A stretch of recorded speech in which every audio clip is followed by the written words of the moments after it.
Oi, tudo bem com você? Bem-vindo ao primeiro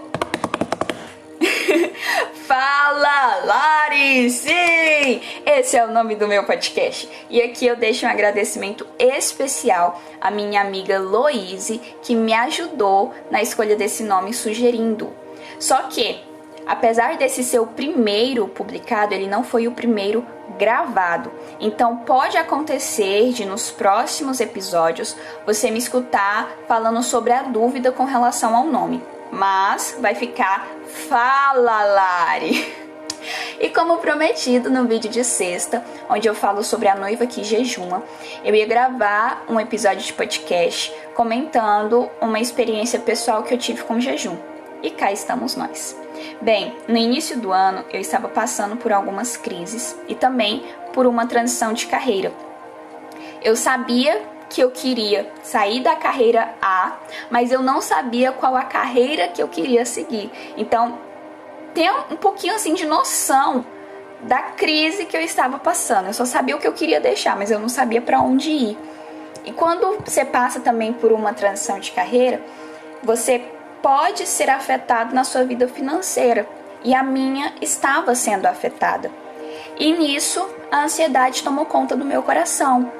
Além disso, eu constantemente ficava me perguntando qual que é a vontade de Deus para minha vida, qual que é a vontade de Deus para minha vida, Deus, o que eu devo fazer?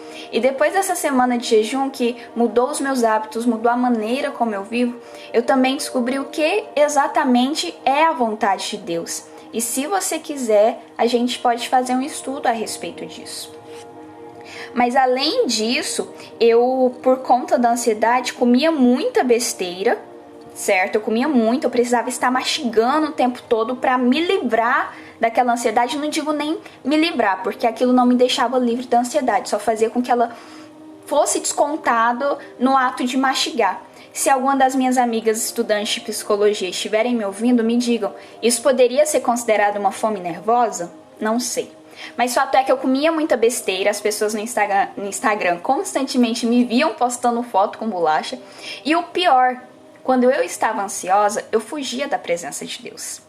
Eu fazia orações muito rápidas, porque eu sabia que se eu passasse muito tempo ali orando, muito tempo, eu tô falando assim, 10, 15 minutos, o Senhor ia dizer para eu ficar calma, para eu não me preocupar, para eu descansar. Só que eu não queria ficar calma, eu queria ficar preocupada. E eu não queria descansar, eu queria uma solução, eu queria o controle, eu queria saber qual o próximo passo a tomar.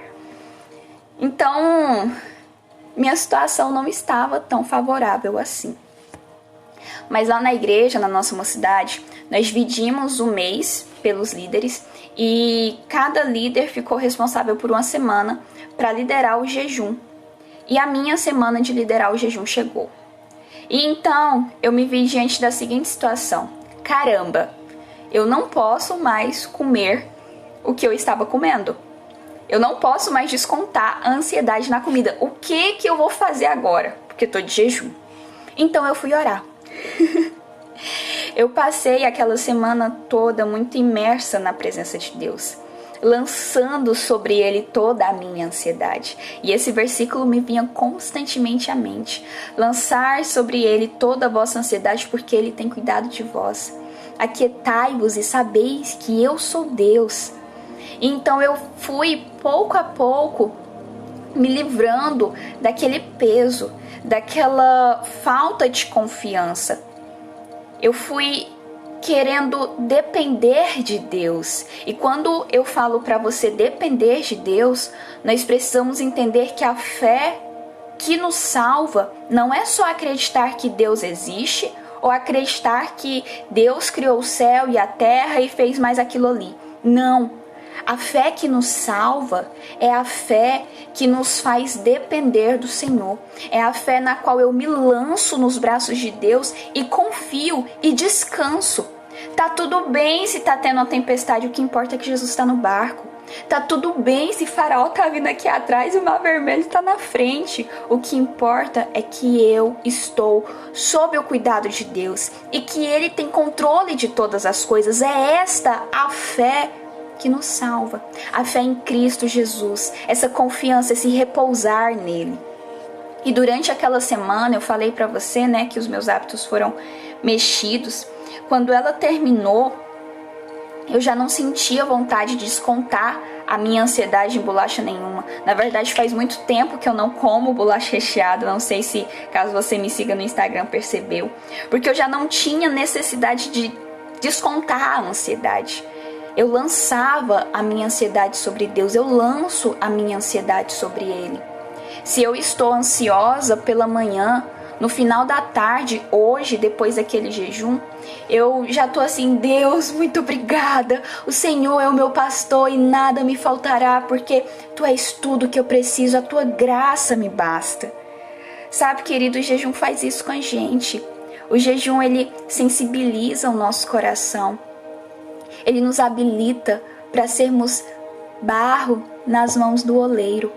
Eu não olho mais o jejum como uma tortura, ou eu vou passar fome, porque assim, às vezes eu já pensei no jejum assim. Hoje, para mim, o jejum é um local de espera da misericórdia imerecida de Deus. Hoje o jejum, ele expõe o meu interior e ele me faz perceber o quanto eu sou fraca, a tal da fraqueza apostólica que Mike Bickle fala. Mas é justamente nesse momento que eu percebo o quanto o meu Deus é forte, o quanto Ele me fortalece através da sua graça. O jejum, então, prepara o meu coração para receber essa graça, receber essa misericórdia. Eu não sei se você jejuma, mas eu espero que sim. Se você não tem essa vida, por favor, inicie. Inicie e una o jejum à oração. Elas, na verdade, jejum e oração devem andar juntos. Porque quando você e eu jejuamos, nós nos aproximamos do pleno cumprimento das promessas de Deus. Nós nos aproximamos do retorno do nosso Rei Jesus. Nós nos aproximamos do próprio Deus. Bem, é isso. Hoje eu sou menos ansiosa, eu como menos besteira também, e tudo isso é por conta do que Deus fez na minha vida, nesse período em que eu lancei sobre Ele a minha ansiedade e me lancei nos seus braços também.